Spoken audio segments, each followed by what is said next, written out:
Fala, campeões, beleza? Vamos lá então fazer esse review. Vocês pediram, eu atendi. Esse review tão aguardado desse bendito vídeo que me deixou angustiado, emocionado, com raiva, com ira, enfim, com vontade de falar tudo que eu pensei. Então, eu perguntei para vocês, vocês falaram que queriam ver esse review, então agora a gente vai fazer esse bendito review de um empresário versus 30 demitidos. Eu sou Will Vence, se você não me conhece. Eu sou líder de pessoas e gestor de alta performance. Então vamos lá, começando pelo óbvio. O que eu ouvi ali que eu fiquei pensativo, reflexivo, indignado com o óbvio? Que é a primeira parte. As pessoas falavam assim: poxa, mas você como empresário só pensa em números. Gente, vamos lá. Um empresário, ele pensa em números, mas ele não só pensa em números, ele pensa no todo para que o seu CNPJ gere números. Qual que é o meu ponto de indignação? É que as pessoas ali no vídeo, elas falam, e no geral também, como se o colaborador não pensasse em números também. Então, se o empresário está construindo uma empresa, um negócio, e ele visa lucro, porque ele quer tirar o seu sustento da sua casa, da sua família, através da solução de um problema para a sociedade, ou para outras empresas, ou para outras pessoas, ele precisa de mais pessoas. E a oferta, a relação de oferta de vaga e procura de emprego, ela é relacionada por um elo chamado número. Vamos lá. Se o empresário pensa em número, o empregado também pensa em número, porque ninguém trabalha de graça. Ninguém vem para uma corporação para trabalhar de graça. Então é muito bonito você falar assim: nossa, mas os empresários só pensam em números. Eu posso falar também: nossa, mas a classe empregada, né? Mas os empregados também só pensam em números. E tudo bem, gente. Não tem problema algum com isso. O que muda? A forma como que nós alcançamos os números. Isso é determinante para o sucesso de uma empresa, para o sucesso de um colaborador também. Então, sim, um empresário pensa em números. E sim, um colaborador também pensa em números, conhecido como salário. Então, tem que tirar isso da nossa cabeça, entendeu? Tipo assim, não tem problema você pensar em número. Faz parte do jogo. Então, essa foi a coisa assim, que primeiro que eu olhei e falei: meu Deus do céu, como isso é gritante, como isso tem que ser dito muito mais vezes. Segunda coisa que eu olhei assim e fiquei indignado, que eu queria entender em qual momento da nossa sociedade entrou a carga e responsabilidade de capacitação do prestador de serviço por parte do empregador. O que eu quis dizer aqui? Em que dado momento, eu como um empregador, como um empresário, tenho a obrigação de capacitar a pessoa que eu contratei para prestar um serviço. E isso é muito comum. Eu dou treinamento, vou em vários lugares e eu sempre converso com empresários. E eu pergunto para eles, eu falo assim: qual que é o maior investimento que você faz sobre um colaborador? E infelizmente é praticamente unânime que todo mundo fala que esse investimento é treinamento. Eu não consigo entender isso. Por quê? Vou dar um exemplo para você. Se você contrata um mecânico para arrumar o seu carro, e enquanto ele está mexendo no motor, ele fala: poxa vida, não sei mexer com determinada peça. E ele me fala isso, nesse mundo que a gente está falando aqui, eu como cliente, eu tenho que pagar para ele fazer um curso e aprender para ele poder prestar o serviço para mim. Quem, em sã consciência, contrata um pedreiro e na hora de executar o serviço ele fala que não sabe fazer laje, e eu como cliente vou lá e pago para ele um treinamento para ele saber prestar um serviço para mim? Por que nas grandes corporações funciona desse jeito? Eu respondo: por falta de qualidade do profissional.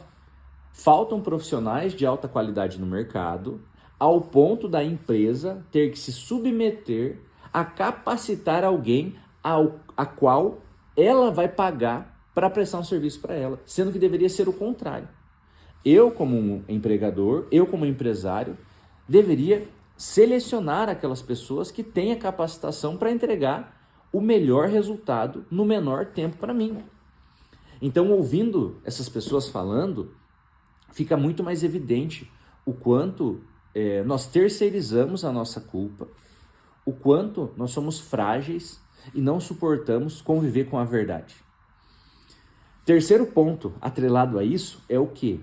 Que todo mundo é extremamente capacitado. E esse relato foi muito unânime ali. Quando você ouvia as conversas, ninguém admite que é demitido de uma empresa por não entregar resultado. Porque tem uma frase que eu acho muito legal, que é a seguinte, que ninguém é vilão da sua própria história. Então, quando você ouve a história de um empregado que foi mandado embora, ele era um excelente colaborador, ele entregava super metas, ele era o melhor. E um dia, ele deu um peido na empresa e foi mandado embora.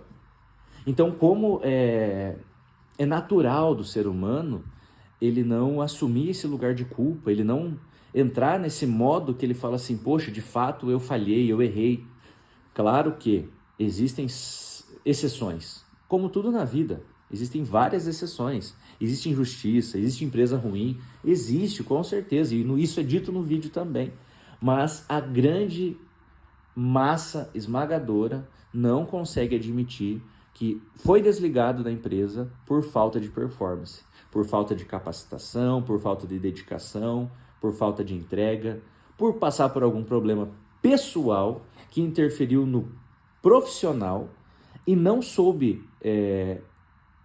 vencer esse problema, ou não compartilhou com a empresa também, ou não teve até o acompanhamento de gestor e infelizmente chegou nesse ponto de desligamento. Então, assim, em resumo do que eu queria falar, esses pontos para mim foram os mais gritantes, sabe? Sem falar a questão tipo, de você jogar responsabilidade na empresa, na formação da pessoa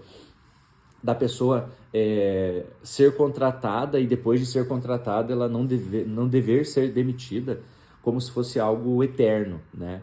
Tem até um ponto que fala assim, poxa, mas você tem um RH, você tem um processo seletivo, você tem tudo isso e mesmo assim você manda a pessoa embora. Sim, gente, tem pessoas que elas têm a habilidade de não ser profissional no que ela se candidata para a vaga, mas ela se torna uma profissional de enganar em processo seletivo. Tem pessoas que têm esse poder, cara. Você faz a entrevista, a pessoa tem um perfil, tem um jeito, mas ela entra na corporação, passa 1, 2, 3 semanas, ela se mostra uma outra pessoa. Claro que a gente aí vai esbarrando, né?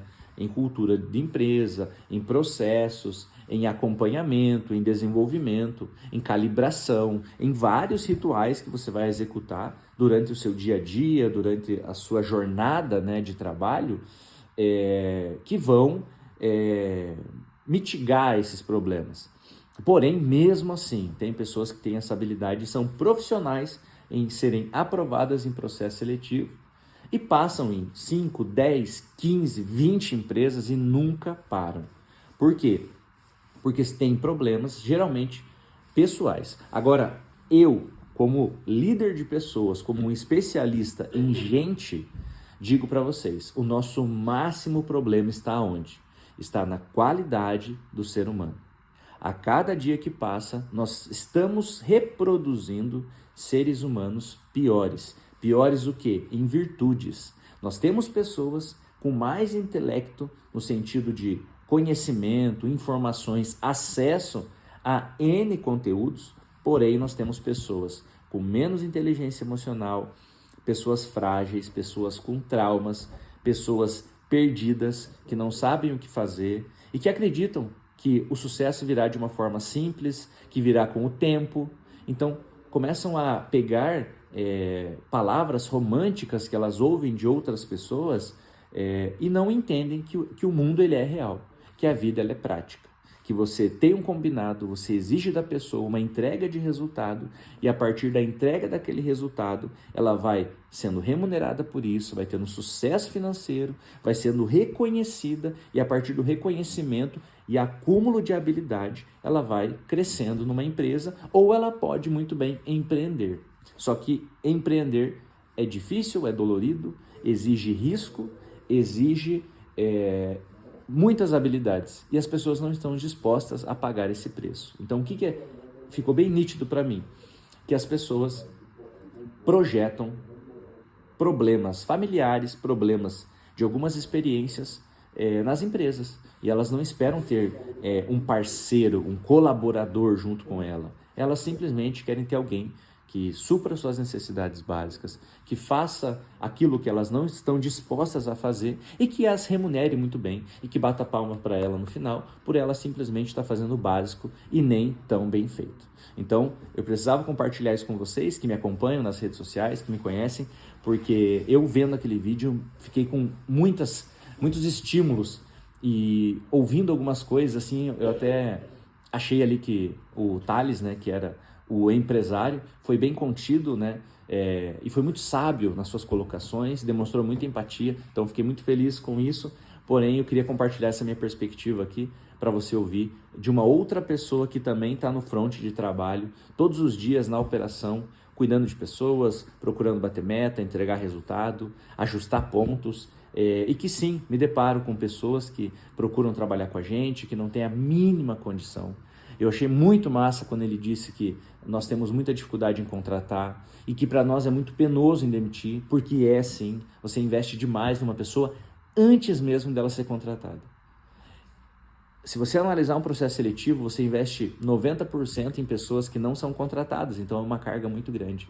E depois que a pessoa entra para a empresa, o investimento multiplica por 10, em tempo, em custo. Então, assim, não é tão simples. E quem dera, galera, nós tivéssemos muitas pessoas boas sobrando no mercado de trabalho. Não, nós não temos. Nós temos muitas pessoas que não estão nem querendo trabalhar e poucas pessoas que querem, mas não são qualificadas. Então a gente tem uma dificuldade e aí entra um papo de sociologia, um papo político, mas não é a ideia do vídeo. A ideia do vídeo era só refletir sobre o desafio que nós vimos ali naquele bate-papo, naquele debate, que eu acho que foi muito produtivo para nós. Certo, campeões? Então, tudo que dá resultado dá trabalho. Então vamos trabalhar.